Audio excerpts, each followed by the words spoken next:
It feels like a guessing game as a parent sometimes. Like you're like, well, I think I'm doing the best I can, but you know what? Who the hell knows? They're still so malleable. I mean, even as adults, like that's the beauty of neuroplasticity. You know, being able to read is one thing, but to be able to read a label is another. And so at 5 and 6, like they do have that ability now. Welcome back to EpiPod. Danielle's had anaphylactic food allergies her entire life. And Sarah is a food allergy mom to 2 kiddos. Managing this invisible health condition can feel so isolating. Do you also feel like you have a degree in overthinking? If you're nodding your head like me, then you're in good company. Let's get you off that allergy island right now with people who get it. Ready to dive in? Today, we are talking about ages and stages. Yes, this is something that we get asked a lot about. Like, how do I talk to my toddler about allergies? Or like they are starting school and they're like becoming a real person, like a big kid, but not, you know? Totally. And how do I make them like truly understand the seriousness without scaring them? I mean, it is a complicated subject for sure. Totally. That's what I see in the podcast DMs most is like, this is weighing on me and our family so heavily. Yeah. How do I tell my kid about this without scaring the living daylights out of them? Mm-hmm. But it is a life or death. Like the stakes are so high. Yeah. The margin of error for a lot of people with anaphylactic allergies is so small. It's like cross-contamination small. So it's such a wild balance. And yes. You as a mom to 2 littles, both with anaphylactic allergies, 2 super different personalities. Mm-hmm. I feel like you have a lot of knowledge to share with us. Well, you know, and I never, just like we always are like, we're not doctors. It's like, obviously I'm not a parenting expert, so take everything I say with a grain of salt. But I do think that my kids have a reasonable amount of knowledge and like good fear without the bad fear. Do you know what I mean? They're so little. Yeah. They're so different. And yet both of them have said things like, the other day you were talking about like, what does Ethan want to do when he grows up or something? Right. And yes. And that's okay. So for context, if you're newer here, Ethan is like her wild child, like yes. Where the Wild Things Are, that children's book, like that is Ethan. Yes. And Graham is the older child. Yes. More stereotypical older child. Yeah. More like focused on things and like thinks things through and wants to know why. And Thoughtful. Ethan's just kind of go with the flow. Yes.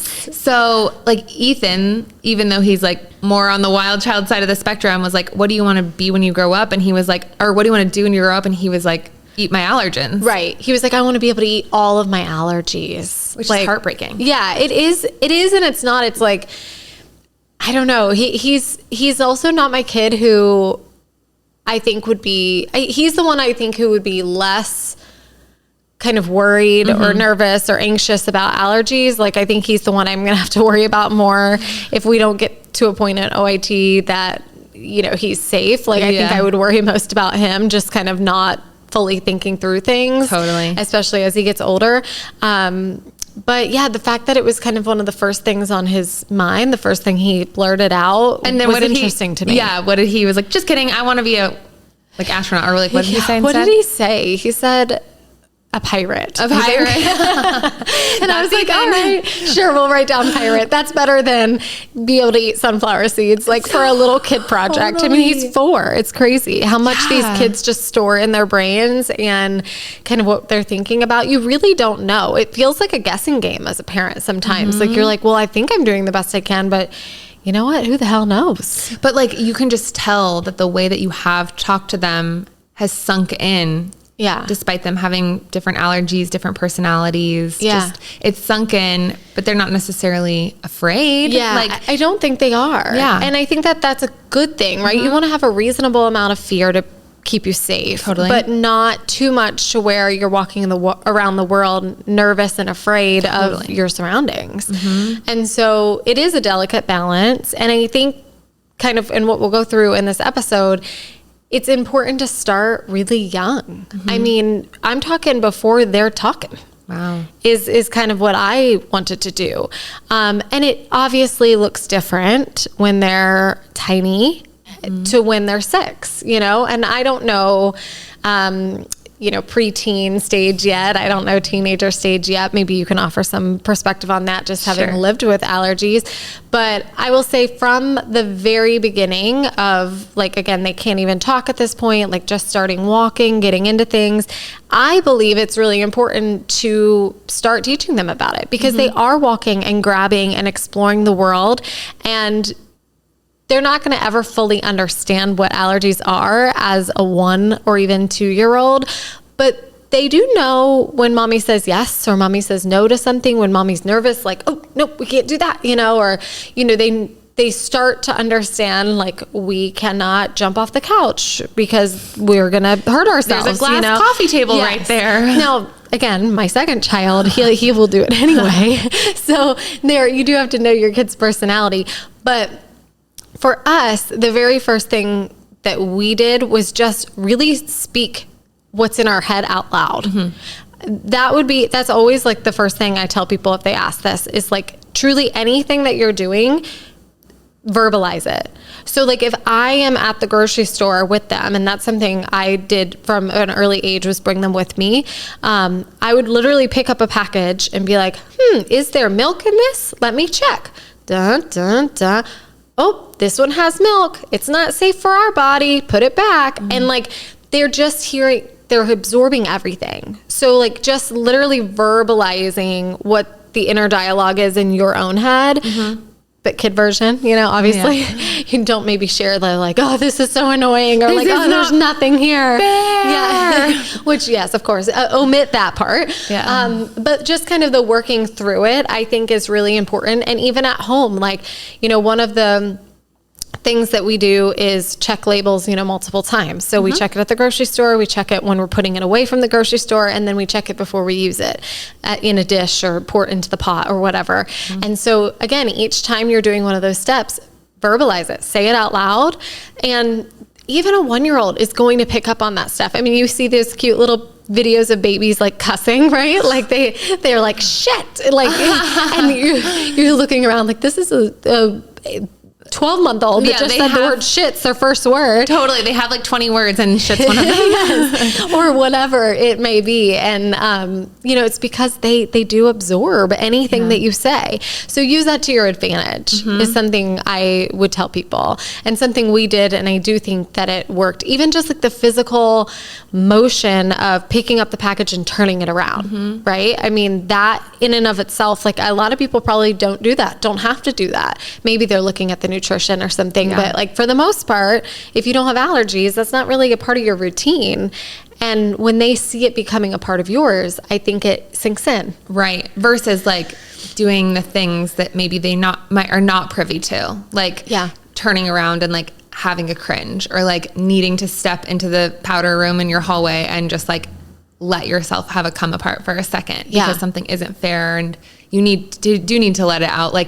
There are things that maybe aren't for their eyes and things that you do want them to pick up on. I love seeing how your boys, even when Ethan was super, super little, it turned into a game. It was fun for them to run around Target and be like, okay, check this one. It's a no, put it back. How about this one? Oh, nope, put it back. It became, they don't know that it was turn a positive into a negative, but it was just it was fun for them. It was there's hopscotch, there's jump rope, there's hide and go seek, and this is this fun thing we do at the grocery store all together. Yes. I love that's such a solid point. I have always aimed, and again, I think it has helped us and helped this idea that they don't have these severe anxieties around food and their allergies. It's more of not a positive thing, but just a thing, right? They were not attaching a major emotion to it in our house. And again, behind closed doors, sure, but not in front of them.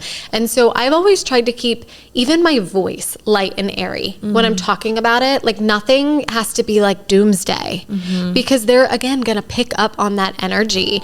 Now it's time to hear from one of our sponsors, Larissa's Kitchen. Get 20% off the only certified top 9 allergen-free meat snack at larissaskitchen.com. That's LORISSAS kitchen.com. Use promo code EpiPod. Not only are they certified top 9 allergen-free by Menu Trinfo, they use 100% grass-fed and finished beef or free-range poultry, and they're zero sugar. Larissa is an allergy mom that knows the struggles firsthand and founded Larissa's Kitchen to enable everyone to snack fearlessly. Use promo code EpiPod to get 20% off your first order at larissaskitchen.com. LORISSAS kitchen.com. And so it should be factual and it should be serious.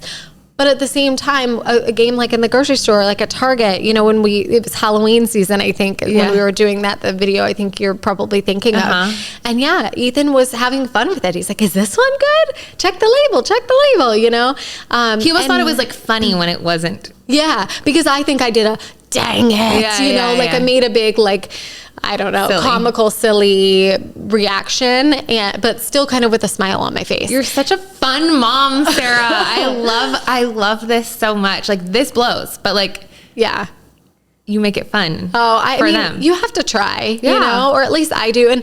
And this is no shade to anyone who didn't do it this way. But I do know and talk to people a lot who didn't go this route and kind of did let their anxieties show. And their kids today do have a lot of anxiety. Like it is a big issue in the school setting now, you know, when they're 5 and 6 and running to the nurse's office. Now, in some scenarios, I think they're that way because they've had reactions. Totally. And that trauma sticks with them. Totally. It was a traumatic event. They're experiencing a child version of PTSD. Totally. And so in those cases, right, that makes sense. And there's not much a parent could do in that situation at all. But I do know people who have kids, and again, some of this could be personality too. Maybe my kids just don't lean that direction as much. But I know that there has been some guilt from people that I've talked to that said, I think I caused this. They're acting like me. And it also, though, is okay, if you're sitting in the car being like, oh my God, I have a 6-year-old or an 8-year-old. They're super anxious. They're the ones running to the nurse. I didn't play the hide and go seek game. If you're listening to this feeling guilty, also don't. Yeah. Because you can play the game all day long of it was my fault. It was my fault. Yeah. And even if you did let your anxiety shine through, this is really hard and nothing is your fault. You didn't do anything right or wrong.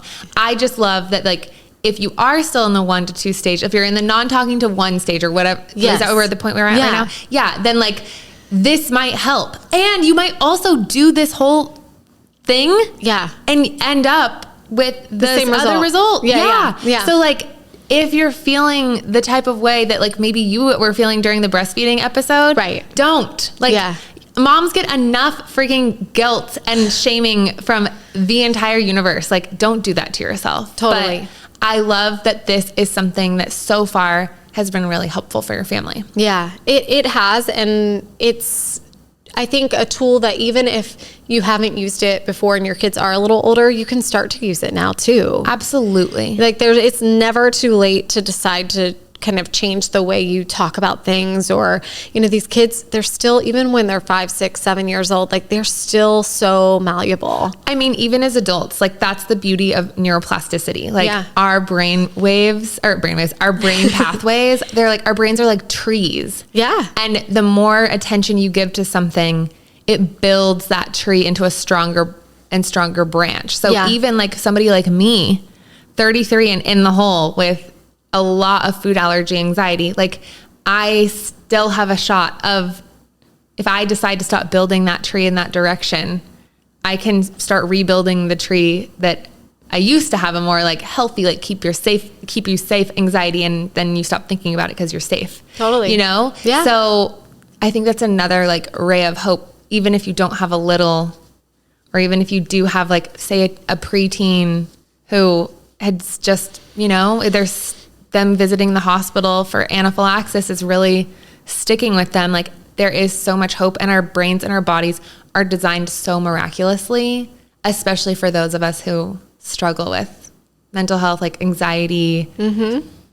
getting over fear, Yeah. getting over scary, bad experiences. Yeah. Yeah. Okay. So that's like yes. Well, I was just going to add that's young. A couple other things that I did was, we played a lot of like grocery store and kitchen at home. Oh, so cool. yes, bring them to the grocery store, but also like when you're just playing at home, make believe games, or they're bringing you the little, toy mustard or something. If you're playing restaurant, you could say, model even how you talk to a waiter, oh, does this, even when they're little, like, oh, but does this have milk in it? And they can pretend to check or do whatever, but it's all like a play game, role play situation. And again, it helps bring reality into it. My mom used to do this, except with stranger danger. Yeah, see, it works. Yeah. I mean, to the point where I would like scream bloody murder, like an aunt that I hadn't seen in 2 years, but it definitely worked. Oh my goodness. Yes. Let's see. We talked about talking out loud. And then some of the phrases that I started even at this age was, and they loved it, was some people say no label, no thank you, which is really sweet. But if you have two little boys that are wild and like to just be silly like mine, we say no label, no way, but the no way is like screamed. I'm obsessed. So we're like, no label, no way, like you just like make a big deal out of it. And they love it. They think that it's like the silliest, funniest thing, and they get to be like, no, The next time that I'm home with my family, in like my childhood home, if my parents are like, do you want some of this cheese or like, something that somebody brought over, I'm going to do the no label, no way! Yes. And see what they do. You should. Yeah. That's so fun. And you should record it, and then we can talk about it on And my mom's social like, media. am I going viral? Yeah. Again. She has gone viral quite a few times, right? I think much to her chagrin. Oh, Norma. Follow Danielle if you want to see Norma and Larry. I almost said Randy. I don't know why. Okay. And then like basic words too. So when they're really little, I would say allergy, but I mean, allergy is a very complex thing. Like they're not a 1 and 2 year old. They're not going to really understand what that means. And it's going to be hard to explain it. So I used more basic words at that age, like, your body doesn't really like this food, or if you eat this, it'll make you sick.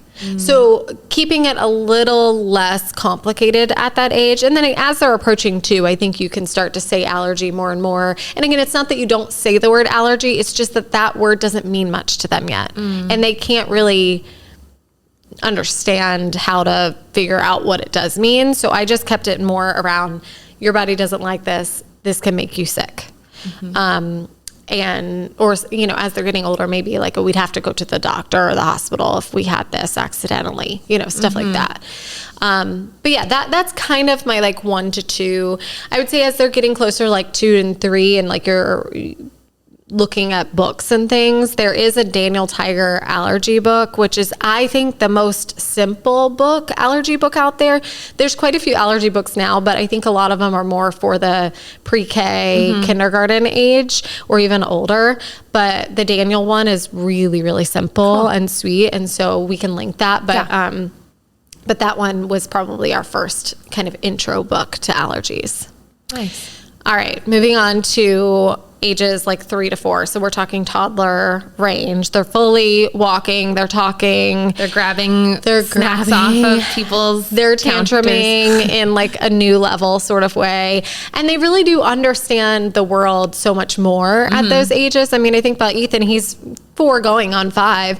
But I mean, he's like a little person. He's like a little man. Yeah. That's crazy. So, 3 and 4 sounds so little, but when you have one, they can do so much. Their brain still doesn't function very well in terms of like emotional regulation and stuff like that. But they can understand more complex topics. So that's when I went heavy on books and things. So definitely by age 3, we were reading lots of different allergy books, which again, I can link to them in the show notes in case anybody wants to pick them up and sure read them. People would love that. Yes. So again, we kept saying things like no label, no way. That was pretty much down pat at our house at around 3 years old. Talked a little bit more about like we can't eat that because, like, so giving a little more reasoning behind why, rather than just that'll make you sick. It's like, well, we can't eat that because your body doesn't like it. You have an allergy to this. So kind of almost just like adding another sentence. I feel like, and I've heard this before, I didn't make it up, that like based on the kid's age is how many sentences they can absorb. Oh, okay. So like if when they're 1 year old, you want to keep it to one sentence. When they're 2, you can add on another sentence. And by 3, you could probably explain it in 3 sentences. So you're adding a little more detail and they can probably absorb 3 short sentences worth. Of course, as they get older and learn to read, that's different. But like at those early ages, that's what I read somewhere and I kind of stuck to it, just keeping the notes really short for them to understand it. Yeah. Definitely was still going to the grocery store at this time, making sure that they were a part of cooking. So saying like, even I start doing at 3 years old, like we would put butter, or the recipe would say butter, and we would call at home our vegan butter. First of all, that's the first step. I never, like, so we had Ripple milk or flax milk or whatever it was. I would never just call it milk. Yeah. Never just call it butter, because my kids that could be really confusing for like an adult or a babysitter for them. Being like, no, like I want my milk, or like milk, or you them using the word allergy could be the difference in a medical emergency or not. Just like, even though they're a little kid, they may not understand it. I can see how that could be really helpful. Just them knowing the right words for things. Right. Yes. You don't want them to get confused when they're not with you out. And then you don't want, someone who comes into your house to be confused and think something because they said, well, I want some milk.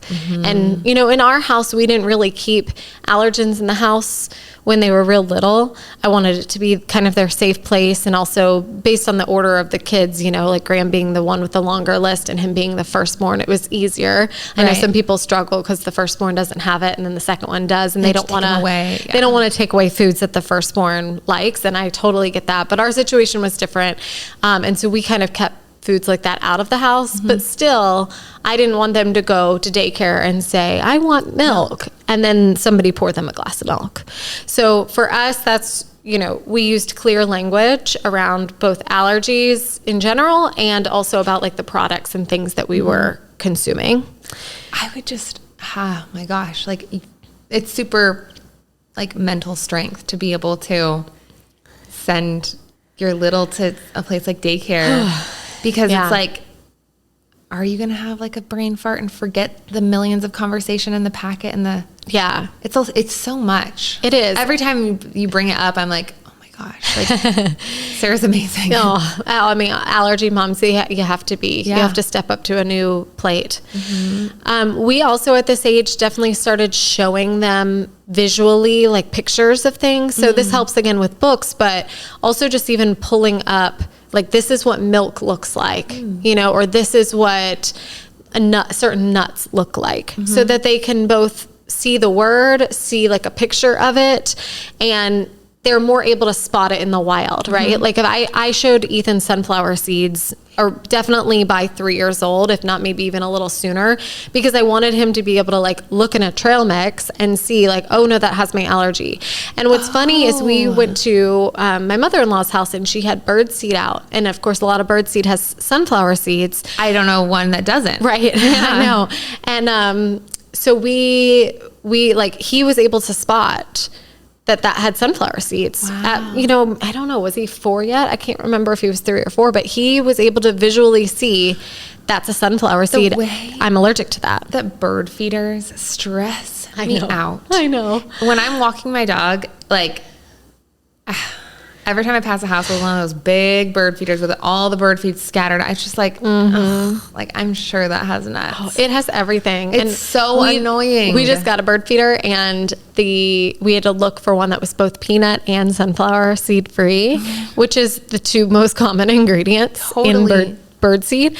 And it was really, really hard, but we did find one. So I'll have to share that link too. If you want that link, just message me. Sarah loves her bird feeding. Oh my gosh, I do. I'm like quarter middle life crisis. No, you just got a really fun Christmas gift. Yes, but it's really fun to watch. It's like one of those camera ones. Yes. Yeah.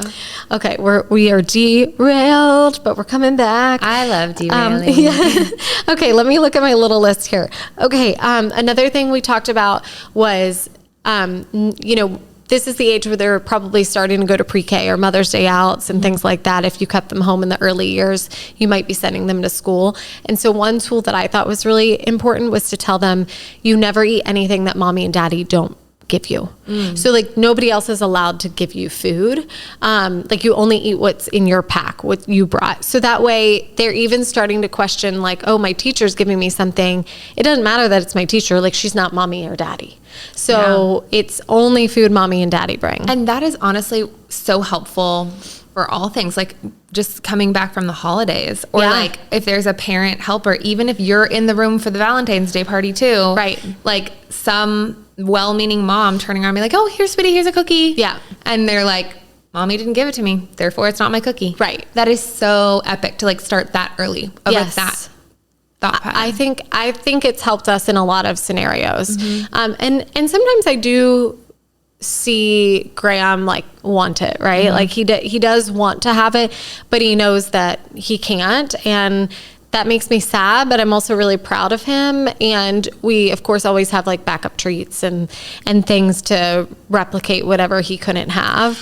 I don't remember everything when I was 6, but genuinely, like none of these conversations happened to my knowledge.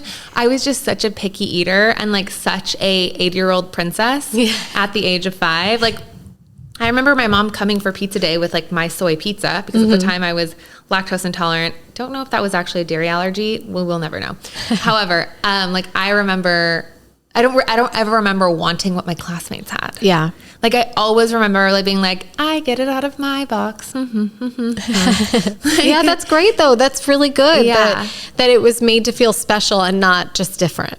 I don't even know if it was made to feel special. Like I don't know. I always say this, but like every kid is so different. And at least for me, like I don't recall feeling like I wanted the treat that everybody else had. Yeah. I don't recall anything other than just being like, my mom's coming. And that looks interesting. You think your mom was probably a good cook. That probably helped too. Totally. But I just remember not looking down, but like totally looking down on like what everybody else had to eat. And like, I get the special one. So I don't know, like take heart if you're also being like, my kid, like even if it starts off with them wanting it, like take heart, like they really could actually enjoy having the different thing. Yeah. Eventually. Yeah. Oh yeah. I mean, Graham did too. I mean, he wanted it, but then once he had like something he really loved and he had that backup, like he was stoked. He was fine. Yes, no, that's really, really good point. Let's see.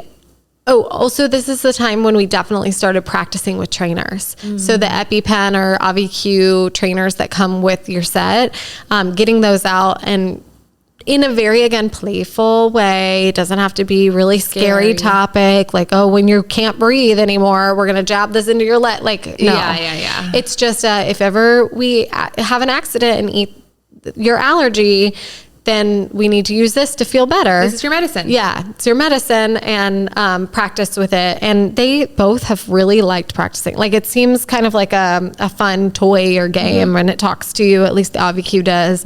And so I think it's been helpful to take away some of the fear around the device as well. So let's see. Is that yeah. And then just always ask before you try something new. That's a phrase we use too. So always ask before you try something new.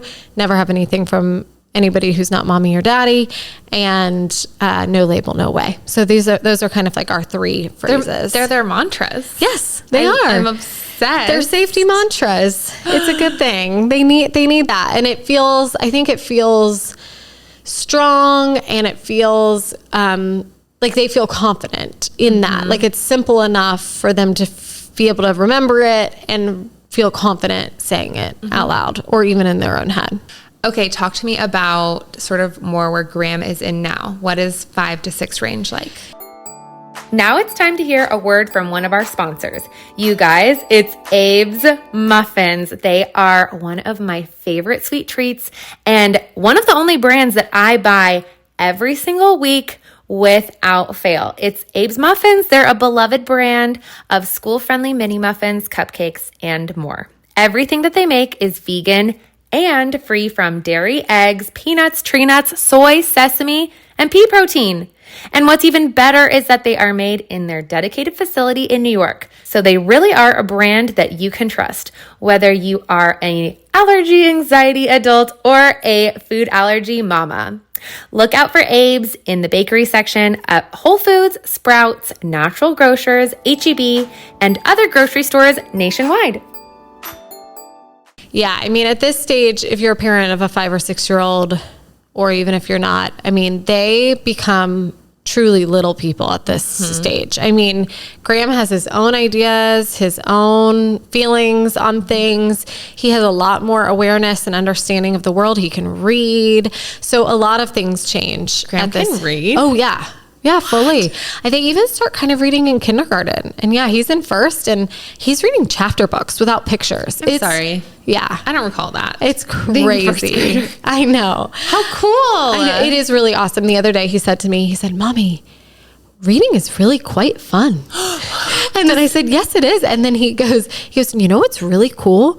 Even when there's no pictures, I can kind of see the pictures in my brain." And I was like, "Yeah, baby, that's so cool." Yeah, it was just so cute. I'm obsessed. Yes. As a book obsessed person, I'm like, yes, it's so good. And it's also a good time when they're learning to read and in this stage to really, again, double down on label reading. And this time, make sure they're doing it with you. Like, make it a game, a search and find, like, have them look through this like busy label with all these million ingredients and find their allergies. So, you know, being able to read is one thing, but to be able to read a label is another. And so at 5 and 6, like, they do have that ability now. Yeah. And so it's not just mommy and daddy's job anymore. It's your job. And kind of giving them this sense of responsibility around it, I think empowers them. I do remember that growing up. Like, it was always my job. Yeah. Like, it is my job to talk to the waiter.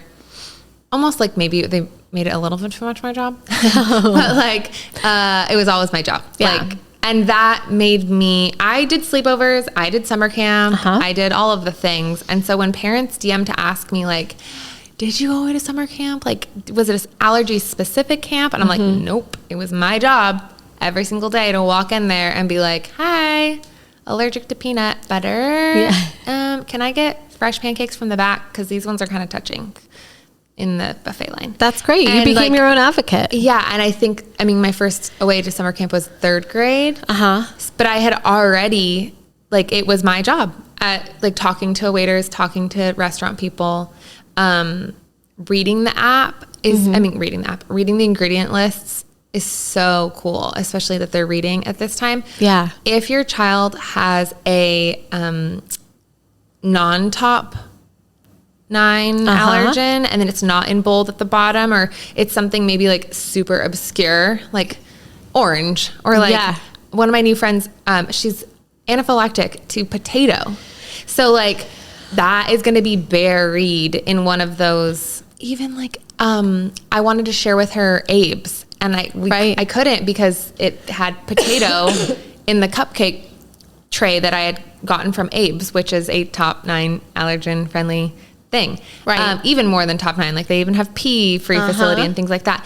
But there is an app called Fig, and I could totally see that being a really fun game for kids, especially like now with technology being really integrated into, everybody has an iPad, everybody knows how to work the phones. Like, you can search for your allergen on there, but you can also, like, in the grocery store, scan the barcode. Yeah. And it knows, like, say you have a potato allergy, scan the barcode and it will come up, even though it's buried in a long list of ingredients. So if you have a kid, I could see in the 5-6 range, like, that being really fun. Totally. To scan or to, like, learn, like, mine isn't in, you know, the bold at the bottom. Like, you really have to play hide and go seek with it. And like, here's an extra superpower in order to search for it. It will feel like a little video game or something. Exactly. I mean, as you're saying, we've not done that with Graham, but man, he would love that. He would want to be in the grocery store for 3 hours scanning labels. Sunflower seed isn't in the bold. Yeah. No, So, Ethan could get down with that too, for sure.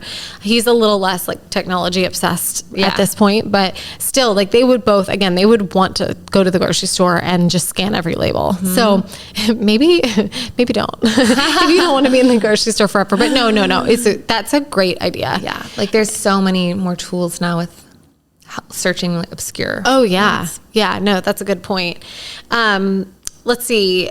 Oh, one thing that I read, it's in a certain book and I don't remember the name of the book right now. Trying to rack my brain, but I'll put it in the show notes. Okay. But it is a lot more detailed and it explains anaphylaxis in a way that feels less scary. I think I need to read that book. Yeah. Yes. They describe it kind of like, and I've used this again, like with my boys, that the body is like, has an army, like a little, like a big, some sort of force, protective, agency that's protecting it. And sometimes when you have an allergy, the body thinks that that's a foreign invader. Like it thinks it's a really bad guy coming into your body. The army got confused. Yes. And the army goes and attacks the bad guy because it thinks it's bad. And that fight that they're having, the battle that they're having is the reaction. Your body is just kind of out of control because there's this big war, this big battle happening in your body. And that really clicked with Graham around the 5-6 age range. Like he started to really understand that's what a reaction is. My body thought that it was a foreign invader. My body wanted to protect itself and fought back. And that battle is making me feel really out of control and bad. What you've just described is the plot of Game of Thrones. Yeah. The White Walkers have arrived and we need the antidote. Totally. Yeah. I mean, and they all all the action, Avengers, whatever, they can all relate to that at that age because they're getting into that sort of villain, hero, superhero, whatever vibe. And so I think that was helpful when we read that, and we've kind of just talk about it on our own. And especially after when he had anaphylaxis, we kind of talked about that again. And I think it's been really helpful. So it could be something good to introduce that kind of more complex idea of what is a reaction. Let's see. Talking about the importance of advocacy. So we just kind of talked about that a little bit with you about going to summer camp and stuff. But I think this is the age where you really want to make sure they can speak up for themselves. So whether it's at a counter when they're ordering, to the waiter at the restaurant, to their teacher in the classroom, no longer doing everything for them. They need to step up to the plate and learn how to talk to adults and advocate for themselves by age 5, in my opinion.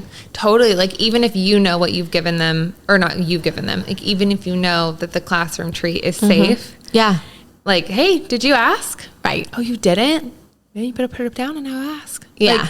Yeah. I remember sometimes having those conversations with my parents. Yeah. Of being I think it's important. Wonder if, it's just French fries. I remember so vividly once being at a restaurant in Colorado with my parents. And it's one of the only times I ever remember my parents being involved with advocating. But I remember being I wonder, but it's just French fries. And my dad was I think it's not, it could be more than just French fries. What if you just asked? Yeah. And I did. And it was sure as heck it was peanut oil and a shared fryer. Wow. And I remember being it really stuck with me. All it takes is once. Yeah. Of being oh wow, me asking that one question Saved made me. a difference. Yeah. Yeah. And I need to ask every single time. Totally. But yeah, building those pathways and those experiences of ooh, I now have confidence because I took care of myself here. And then I took care of myself again. I took care of myself again. And every time, my mom is so proud of me. Yeah. Yeah. No, I think, and every kid wants their parents' approval and respect. And especially at this age, they want to be seen as kind of a big kid. Yeah. And so give them some of that agency. And I think that they kind of run with it in a good way. I mean, of course, you're still their parent and they're still little, but you can choose kind of new things to have them do. And I think it will build their confidence over time. The only other thing I would say is, continue playing with the trainers, make them a part of your monthly. Like I have like a monthly reminder in my phone to pick up the AviQ trainer and get familiar with it. So making them a part of that kind of monthly regular thing rather than just kind of a toy situation. Yeah. And then I think the only other thing I would say at this stage is just asking them regularly, like if we're reading a book or if something happens in a movie or just we're riding in the car and I'm thinking about it, just asking them like, do you have any questions? And making sure like the doors are always open to conversation around their allergies. If they have any kind of fears, they might bring them up then, and then you can kind of talk through them with them. And it's an open conversation. It's not this like hush hush, we only talk about it in certain times kind of thing. It's a not scary, just a truth in our lives that we can talk about openly. Yeah.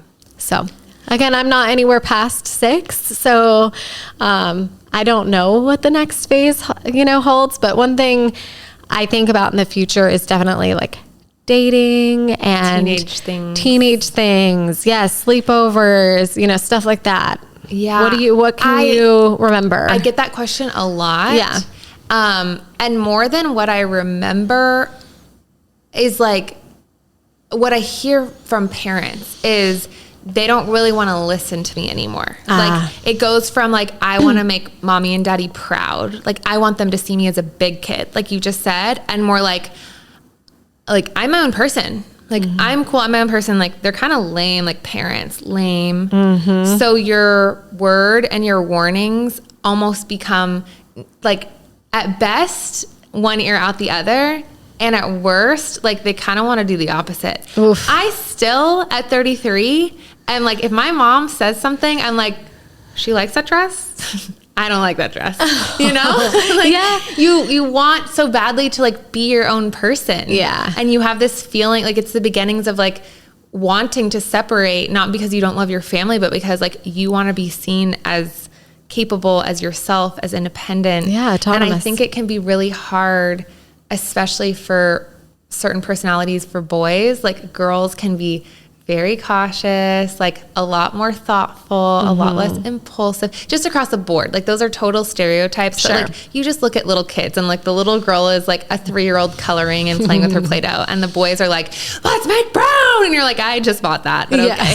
Yes. So I think what I hear a lot of feedback from parents in DMs and voice notes and emails is like, I'm struggling with my son. I don't know if my warnings are hitting anymore. And I'm so worried, but I of course like want him to go off and progress. Yeah. Like continue to mature.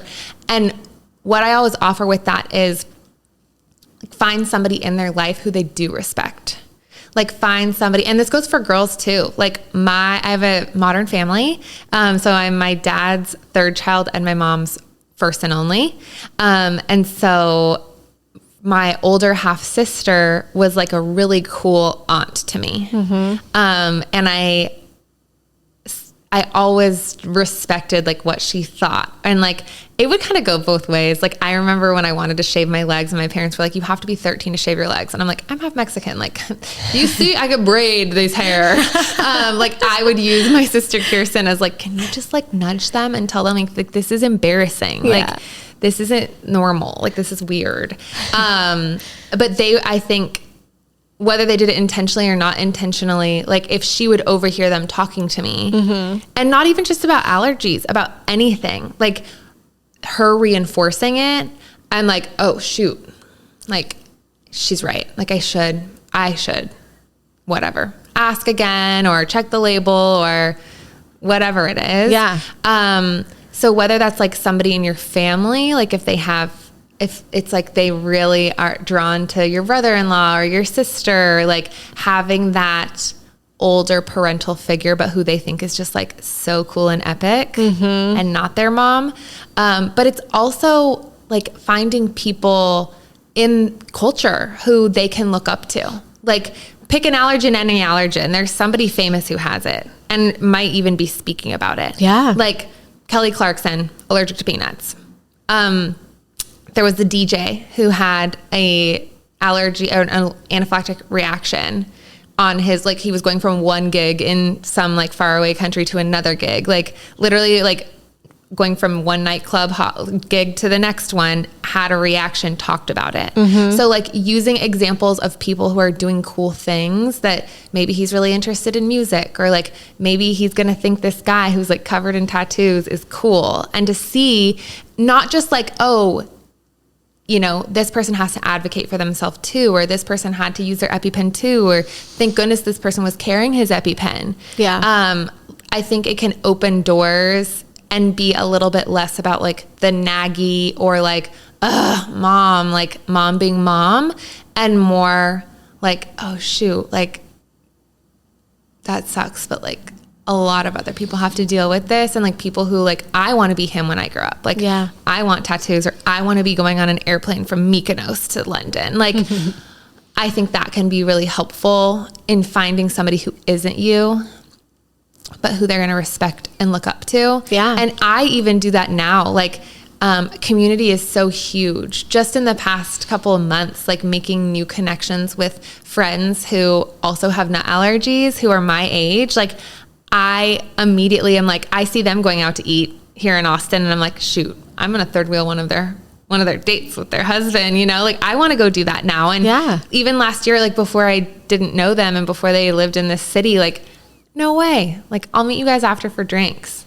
So it really, community can really change your perspective, whether it's like your anxiety, your willingness to listen, your openness to conversation about it.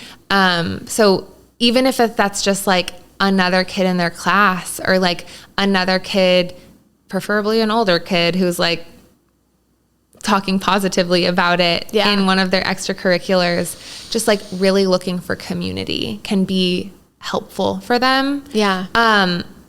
Also, I've heard this from moms of teenage boys where they're like, I talked to his girlfriend, and like, I, you know, like really in a non-scary way, like educated her on like, if you guys are going to go out to that movie, like you got to make sure he has his EpiPens, like just in case, or like, here's what his doctor said, like, you know, 24 hours, or some doctors are like, brush your teeth first, or have a meal and brush your teeth before you guys kiss. Like, the people, they're going to become more and more intense about their friendships and their relationships outside of the family unit. Yeah. So using that as a tool and as a friend versus like a foe, or, oh my gosh, they're less in my control. Just like finding, like getting close to their parents or getting close to the people in their life. And if they love your child, which they obviously do, if their friends are dating them, like teaching them how to love them and care for them by helping them advocate and helping them remember their EpiPens and helping them feel confident if something bad were to happen. Yeah, that's awesome. Yeah, that's such a good idea. I love that. And like that is like extends into adulthood. Yeah. Like somebody who is living alone and dating, and my family they're not even in my city. That's like a constant reminder, is every time I'm feeling alone in it, it's like, okay, then you just need to find some more community, or like you need to you haven't gotten drinks with that girl in like a couple months. Like, remember how much more confident you felt after that? So yeah. That also goes for like allergy parents. Like if you're feeling alone in it, or really anxious lately, or just like whatever part of the emotional cycle, I think you can use that tool as the caretaker as well. Yeah, no, for sure.